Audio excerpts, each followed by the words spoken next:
एक बेहद अमीर मगर दिल से पत्थर सेठ, जिसका हर दिन सोने के सिक्कों में डूबा होता था, मगर आंखों में इंसानियत का एक कतरा भी न था।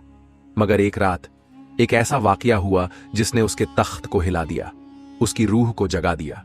एक भूखे यतीम की आह, एक बद्दुआ और अल्लाह का वो इंसाफ जिसने सेठ की जिंदगी का रुख ही बदल डाला। ये कहानी है कंजूस सेठ और अल्लाह का इंसाफ। एक ऐसा सच्चा वाकया जो आपके दिल को झंझोड़ देगा, आंखों से आंसू और दिल से दुआ खुद ब खुद निकलेगी। देखो मगर आखिर तक, वरना तुम बहुत कुछ मिस कर दोगे। पुराने जमाने की बात है, अरब के एक गर्म और रेत से भरे इलाके में एक शहर था, अल नसीब। यह शहर अपने बाजारों, ऊंचे खजूर के दरख्तों और रौनक भरे मेले ठेले के लिए मशहूर था। इसी शहर के बीचों बीच एक आलीशान मकान था, जिसकी ऊंची दीवारें और सोने की कटोरियों से सजी हुई खिड़कियां दूर से ही अमीरी की शान बयान करती थीं। इस घर में रहता था सेठ अब्दुल रज्जाक, शहर का सबसे बड़ा और दौलतमंद ताजिर। सेठ अब्दुल रज्जाक को लोग 100 ऊंटों वाला ताजिर कहते थे, क्योंकि उसके पास न सिर्फ 100 ऊंट थे, बल्कि हर ऊंट पर लदा होता था सोना, चांदी, रेशमी कपड़े और मसाले। उसकी तिजारत बगदाद से लेकर दमिश्क और मक्का तक फैली हुई थी। हर सुबह उसके मकान के बाहर मजदूरों की लंबी कतारें लगी होती, जो उसके गोदाम से सामान लादने आते।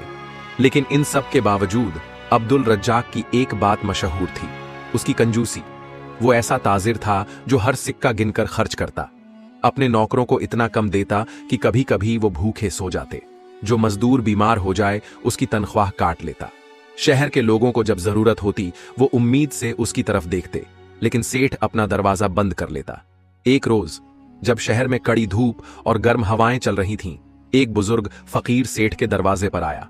सफेद लिबास, झुकी हुई कमर, आंखों में मायूसी और हाथ में एक प्याला। उसने दस्तक दी और कहा, अल्लाह के नाम पर कुछ दे दो बेटा, कई दिन से पेट में निवाला नहीं गया। सेठ उस वक्त अपने सोने के हौज के पास बैठे खजूर खा रहा था। उसने बुजुर्ग की तरफ देखा, आंखें तंग हो गईं। दफा हो जा यहां से, काम नहीं है मेरे पास तेरे लिए।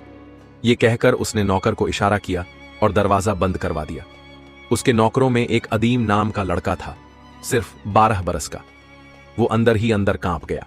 उसने पहली बार देखा था कि कोई इतना बेरहम हो सकता है, मगर वो कुछ बोल नहीं सका, क्योंकि सेठ की आंखें गजबनाक थीं। सेठ की बीवी मरियम, जो अंदर पर्दे में थी, ये सब देख सुन रही थी। उसका दिल फट गया। वो एक नेक दिल औरत थी, अल्लाह से डरने वाली, नमाज और तस्बीह की पाबंद, मगर सेठ से डरती थी। उस रात जब सेठ सो गया तो मरियम चुपके से उठी, खाना बांधा और उसी फकीर को तलाश करने चली गई। गली में एक कोने में वो बुजुर्ग कांपते हुए बैठा था। मरियम ने खाना दिया और झुककर कहा, माफ करना, मेरे शौहर की सोच ऐसी है, मगर अल्लाह बड़ा है, वो सब देखता है। फकीर की आंखों से आंसू बह निकले। उसने सर झुकाकर दुआ दी, ऐ औरत, तू जन्नत की हकदार है, लेकिन तेरा शौहर, अल्लाह उसे बहुत जल्द सबक देगा। अगली सुबह सेठ को एक चिट्ठी मिली। दमिश्क से बड़ा मुनाफा हुआ था। उसका दिल खुश हो गया। वो ऊंटों की तैयारी करने लगा, नया कारवां भेजने के लिए। नौकर भाग दौड़ में लग गए, मगर जैसे ही उसका कारवां शहर से निकला, अचानक रेगिस्तान में आंधी आई। 3 दिन बाद खबर आई, आधे ऊंट रेत में दब गए, बाकी लूट लिए गए। सेठ की आंखें फटी रह गईं। पहली बार उसका नुकसान हुआ था, मगर उसने कहा, कोई बात नहीं, अल्लाह ने दिया है और देगा। अगले दिन फिर वही फकीर उसके दरवाजे पर आया। इस बार हाथ में प्याला नहीं, सिर्फ एक मुस्कान थी। कहते हैं अल्लाह के बंदों को आजमाता है। तू कैसा बंदा है? सेठ ने गुस्से से झपट कर दरवाजा बंद कर दिया। मगर उस रात उसे नींद नहीं आई। आंखें बंद करता तो रेगिस्तान में डूबते ऊंट दिखते, लूटी हुई दौलत और एक आवाज, तेरा हिसाब बाकी है अब्दुल रज्जाक। एक दिन मरियम ने उससे पूछा, क्या कभी तुझे डर नहीं लगता? इतना कुछ है, मगर अल्लाह से तू क्यों नहीं डरता? सेठ ने हंसकर कहा, अल्लाह तो नमाज और रोजे वालों के लिए है, तिजारत तो अक्ल वालों की चीज है। मरियम की आंखों में आंसू थे। वो हर रात रोती, दुआ करती ही दुआ थी, या रब, मेरे शौहर को हिदायत दे, इससे पहले कि बहुत देर हो जाए। शहर में एक नया बच्चा आया, नाम था यूसुफ। यतीम था, माँ बाप किसी बीमारी में मर चुके थे। एक पुराना इमाम उसे अपने साथ लाया था। उस बच्चे की आंखें चमकदार थीं, लेकिन कपड़े फटे हुए। सेठ ने उसे देखा तो कहा, यह बच्चा हमारे यहां झाड़ू पोंछे का काम कर सकता है, तनख्वाह नहीं दूंगा, मगर 2 वक्त की रोटी मिलेगी। यूसुफ ने सर झुका लिया। वो भूखा था, मजबूर था, मगर उसकी आंखों में कोई रोशनी थी, जैसे कोई राज छुपा हो। यहीं से शुरू होती है वो कहानी जो पूरे शहर की किस्मत बदल देगी, और अब्दुल रज्जाक की भी। यूसुफ ने जब अब्दुल रज्जाक की बात सुनी कि उसे तनख्वाह नहीं मिलेगी, बस 2 वक्त की रोटी और काम झाड़ू पोंछे का होगा, तो उसने सर झुका लिया। उसने कुछ नहीं कहा, लेकिन उसकी आंखें बहुत कुछ कह रही थीं। उनमें एक ऐसी चमक थी जो तजुर्बे से नहीं, तन्हाई और तकलीफ से आती है। मरियम ने दूर पर्दे के पीछे से यह मंजर देखा। उसका दिल फिर कांप उठा। उसके अल्फाज जबान पर आए, मगर आवाज बनकर बाहर न निकल सके। वो जानती थी कि उसका शौहर अब्दुल रज्जाक किसी की भी बात सुनने का आदी नहीं। यूसुफ का पहला दिन था। सुबह से शाम तक उसने आंगन से लेकर गोदाम तक झाड़ू दी, पानी भरा, रसोई में बर्तन मांजे, और शाम को एक सूखी रोटी और खजूर दी गई।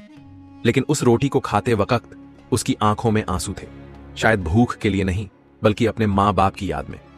रात को जब सब सो गए, यूसुफ आंगन के एक कोने में जमीन पर पड़ा था। उसके बदन पर एक चादर तक नहीं थी। आसमान की तरफ देखता हुआ वो धीरे धीरे कुछ बड़बड़ा रहा था। या रब्बी, तू जानता है मैं तन्हा हूं, मेरा कोई नहीं, मगर मैं जानता हूं तू मेरे साथ है। मेरे माँ बाप को जन्नत अता कर और मुझे तू अपने रास्ते पर कायम रख। मुझे इंसानियत से गिरने न देना। अगली सुबह मरियम ने चुपके से एक रोटी और कुछ दूध यूसुफ के पास रख दिया। यूसुफ ने मुस्कुराकर कहा, अम्मी जान भी ऐसा ही करती थी, और उसकी आंखें भीग गईं। मरियम ने उसके सर पर हाथ रखा और दबी आवाज में कहा, अल्लाह से डरने वाले कभी तन्हा नहीं होते बेटा। वक्त गुजरता गया। यूसुफ रोज अपना काम करता, मगर उसकी मासूमियत और बुजुर्गों जैसी समझदारी हर किसी को हैरान कर देती। सेठ को उसके काम से शिकायत नहीं थी, मगर वो उसे एक मामूली नौकर से ज्यादा कभी नहीं समझता था।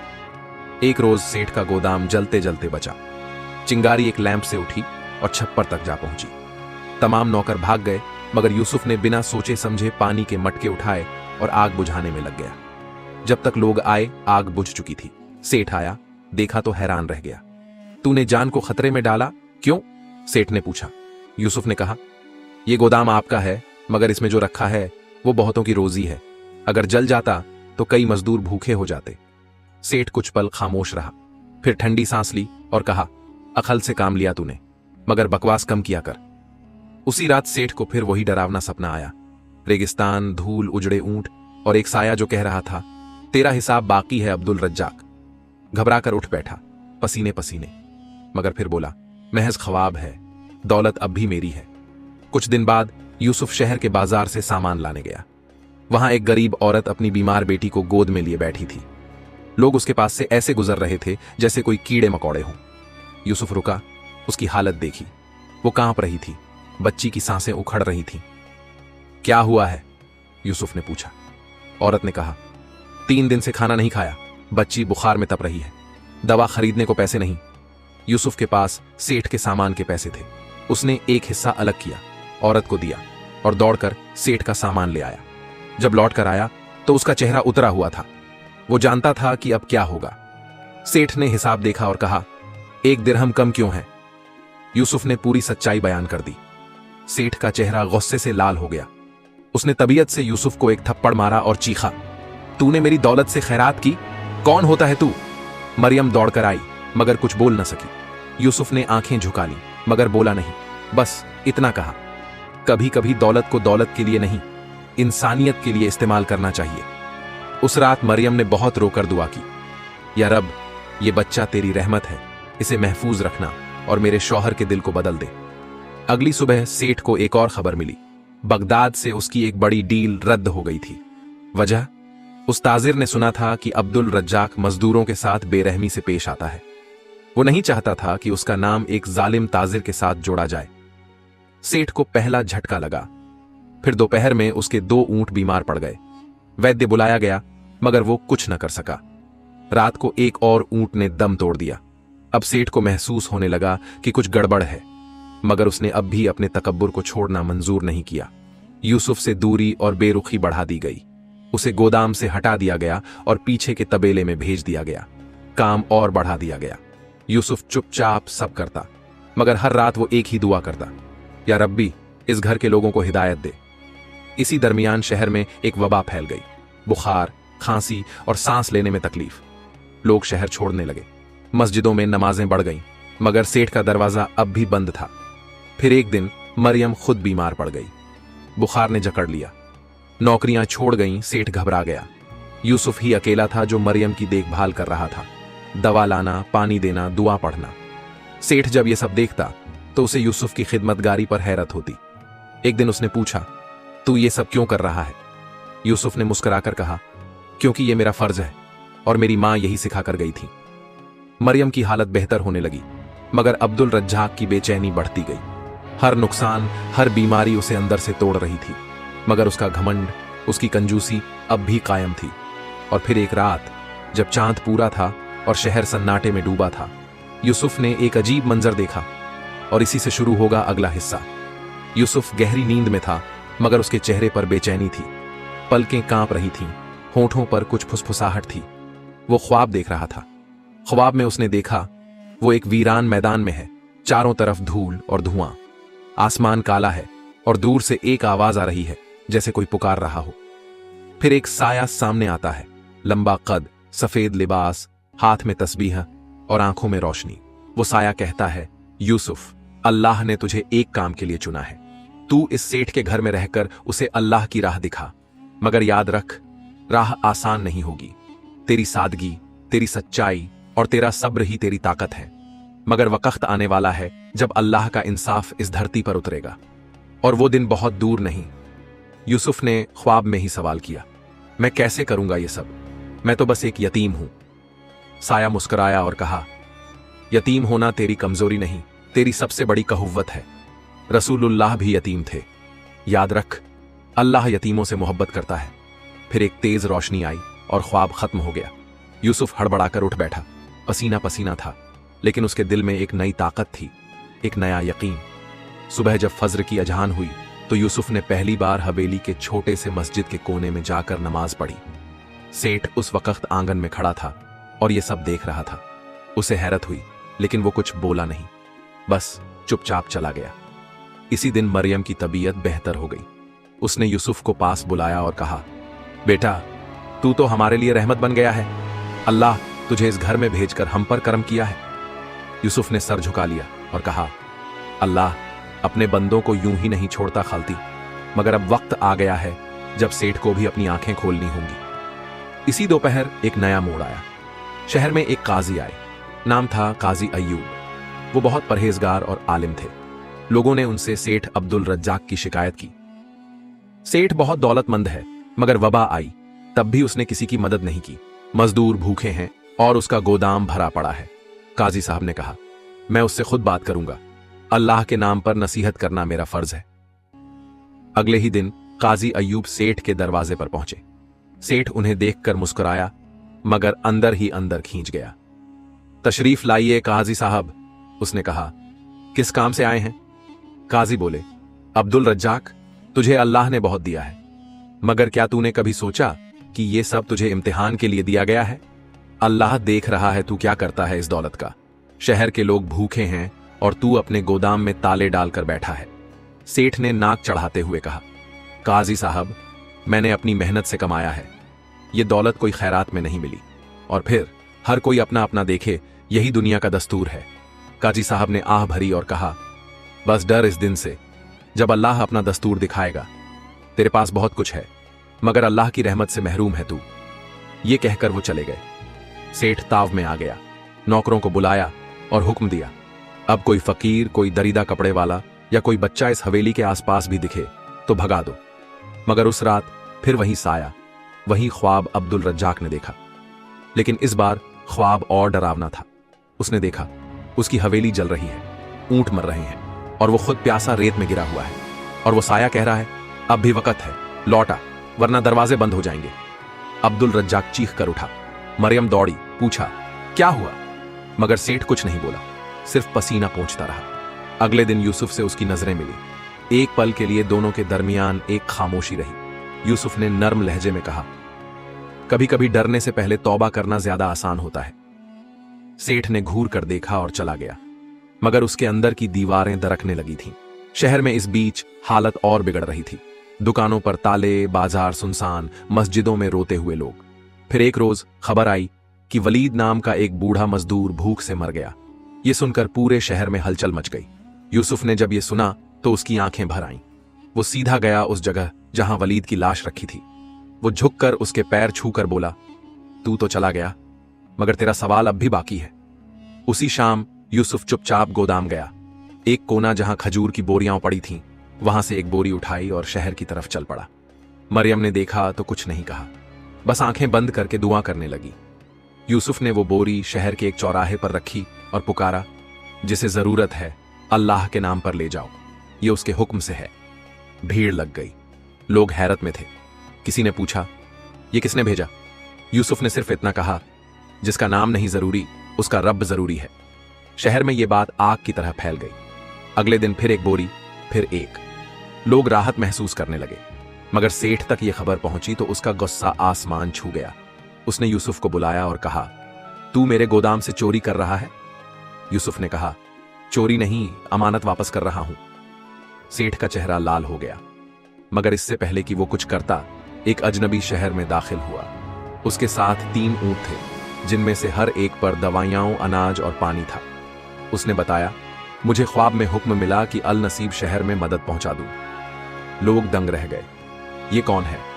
वो मुसाफिर बोला, मैं सिर्फ एक कासिद हूं, मगर अल्लाह का इंसाफ करीब है। और फिर एक रात जब सेठ अपने कमरे में था, उसे एक आवाज आई, बहुत नजदीक से, जैसे कोई दरवाजे के पीछे हो, और यही दरवाजा अब खोलना पड़ेगा। सेठ अब्दुल रज्जाक चौंक गया।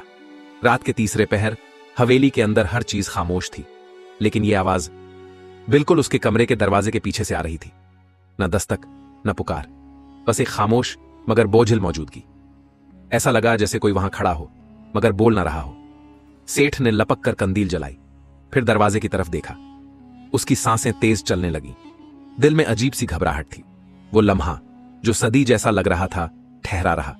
फिर उसने कांपते हाथों से दरवाजा खोला, मगर बाहर कोई नहीं था। हां, कुछ था जरूर। जमीन पर एक चिट्ठी रखी थी, सफेद कागज, मगर उस पर सुनहरे रंग की रोशनी बिखरी हुई सी मालूम होती थी। सेठ ने झुककर उसे उठाया और पढ़ा, अब्दुल रज्जाक, तूने बहुत देर कर दी, मगर अल्लाह देर करता है, अंधेर नहीं। तुझे अब भी एक मौका है। फकीरों की आह से पहले, यतीम की भूख से पहले और वक्त के हाथ से पहले लौट आ। एक दरवाजा और बंदा तब तक खुला रहता है जब तक इंसान खुद उसे बंद न कर दे। अगर तुझे यकीन नहीं तो सुबह सूरज से पहले तुझे एक और निशान मिलेगा। सेठ की पेशानी पर पसीना आ गया। वो बार बार चिट्ठी को उलट पलट कर देख रहा था, जैसे कोई छिपी हुई बात समझना चाहता हो। कौन दे गया ये चिट्ठी? हवेली की दीवारें ऊंची थीं, बाहर से कोई आसानी से अंदर नहीं आ सकता था। फिर ये कैसे हुआ? वो सारी रात जागता रहा। उसके दिल में पहली बार एक अजीब सी फिक्र जागी, मौत की, जवाबदेही की और तन्हाई की। और पहली बार उसकी दौलत उसे तसल्ली देने के बजाय डराने लगी। सुबह जब पहली अजान हुई, शहर की मस्जिदों से अस्सलातु खैरुम मिनन नौम की सदाएं आईं, तो सेठ अपने कमरे की खिड़की के पास खड़ा था। तभी आसमान में एक अजीब मंजर देखा। एक सफेद कबूतर जिसकी गर्दन पर हल्की सी नीली चमक थी, सीधा हवेली की छत पर उतरा। उसके पंखों में एक रेशमी कपड़े में लिपटी छोटी सी तस्बीह बंधी थी, और वो कबूतर सीधे उस जगह पर बैठा जहां कभी सेठ की मां नमाज पढ़ा करती थी। सेठ के दिल में हलचल मच गई, उसका बदन कांपने लगा। उसने दौड़कर हवेली के ऊपरी हिस्से में जाकर वो तस्बीह उठाई। तस्बीह के रेशे अब भी उसकी मां की याद दिला रहे थे। एक वक्त था जब सेठ भी उस मां की गोद में सिर रखकर कुरान की आयतें सुनता था, मगर दौलत और लालच ने उसे कितना दूर कर दिया था। तभी पीछे से मरियम की आवाज आई, यह अल्लाह की तरफ से आखिरी इशारा है। अब अगर आप नहीं समझे तो फिर अल्लाह का इंसाफ दरवाजा खटखटाएगा नहीं, दरवाजा गिरा देगा। सेठ पहली बार मरियम की आंखों में वो डर देख रहा था जो सिर्फ अल्लाह से डरने वाले को ही आता है। उधर शहर में यूसुफ अब लोगों के लिए रहमत बन चुका था। वो हर रोज किसी न किसी यतीम, किसी बेवा, किसी बीमार को कुछ न कुछ मदद पहुंचा देता। मगर ये सब वो सेठ के गोदाम से नहीं, बल्कि अब शहर वालों की मदद से कर रहा था। उसके अखलाक, उसकी बातें और उसकी सादगी ने हर दिल को छू लिया था। एक दिन शहर की मस्जिद के इमाम साहब ने उसे मिंबर पर बुला लिया। उन्होंने कहा, आज खुतबा ये बच्चा देगा, क्योंकि इससे बेहतर दीनदारी और ईमानदारी का सबक कोई नहीं दे सकता।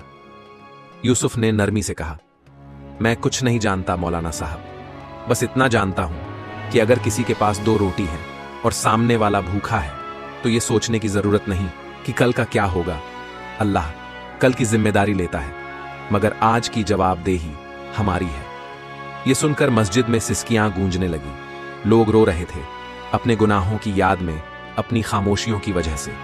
मगर सेठ अब्दुल रज्जाक, वो अब भी हवेली के किसी कोने में बैठा खुद से लड़ रहा था। और फिर एक दिन अचानक खबर आई कि सेठ के 3 बड़े सौदे जो समंदर के रास्ते आए थे, उनमें से 2 के जहाज डूब गए। लाखों का नुकसान। साथ ही गोदाम में अचानक आग लग गई। किसी ने देखा नहीं, बस चिंगारी भड़की और अनाज का एक हिस्सा जलकर खाक हो गया। सेठ बौखला गया। उसने नौकरों को खूब फटकारा, मगर कुछ समझ नहीं आया। तब यूसुफ उसके सामने आया और कहा, ये आग अल्लाह की तरफ से है। ये उस भूख की आंच है जो उन पेटों से उठी थी जिनके सामने तेरे गोदाम बंद थे। सेठ गुस्से से कांपने लगा, मगर अब वो चीख नहीं पा रहा था। उसके लफ्ज फिसल रहे थे, दिल बैठता जा रहा था। रात हुई तो फिर वही ख्वाब, मगर इस बार साया कुछ नहीं बोला, बस दूर खड़ा रहा। और चारों तरफ बच्चे थे, नंगे पांव, फटे कपड़े, रोते हुए, मगर आवाज नहीं निकालते। ख्वाब में अजीब सन्नाटा था, मगर उस सन्नाटे में भी एक चीख छुपी हुई थी। सेठ उठकर बैठ गया। उसने पहली बार सजदा किया और कहा, ऐ रब, मुझसे गलतियां हुई हैं, मगर अगर तू दरवाजा बंद कर देगा तो मैं कहां जाऊंगा।